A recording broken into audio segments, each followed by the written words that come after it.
যথাযথ ধর্মীয় ভাবগাম্ভীর্য ও উৎসবমুখর পরিবেশে রাজধানীর জাতীয় মসজিদ বায়তুল মোকাররমে সম্পন্ন হয়েছে ঈদুল আজহার প্রথম ঈদ জামাত। এই জামাতে সাধারণ মুসল্লিদের সাথে ঈদের নামাজ আদায় করেন বাংলাদেশ জামায়াত ইসলামীর কেন্দ্রীয় কর্মপরিষদ সদস্য ও ঢাকা মহানগরী দক্ষিণের আমির নুরুল ইসলাম বুলবুল। নামাজ শেষে তিনি মসজিদের সম্মানিত খতিব, স্থানীয় গণ্যমান্য ব্যক্তিবর্গ এবং সাধারণ মুসল্লিদের সাথে ঈদের শুভেচ্ছা ও কুশল বিনিময় করেন। পশুর বর্জ্য অপসারণে রাজধানীবাসীকে সচেতন হওয়ার আহ্বান জানানোর পাশাপাশি দেশের বর্তমান যোগাযোগ ব্যবস্থার তীব্র সমালোচনা করেন জামাতের এই শীর্ষ নেতা। তিনি অভিযোগ করেন, সমন্বিত পরিকল্পনার অভাবে প্রতি ঈদেই সাধারণ মানুষকে যাতায়াতে চরম দুর্ভোগ সইতে হচ্ছে।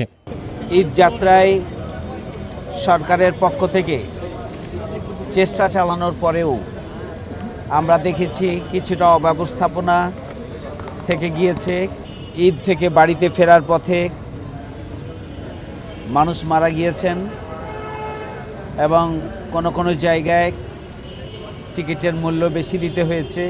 সবশেষে ত্যাগের সুমহান আদর্শে উদ্বুদ্ধ হয়ে একটি সুখী ও সমৃদ্ধ সমাজ গঠনে সবাইকে এগিয়ে আসার আহ্বান জানান নুরুল ইসলাম বুলবুল। রাফসান জানি, এস নিউজ, ঢাকা।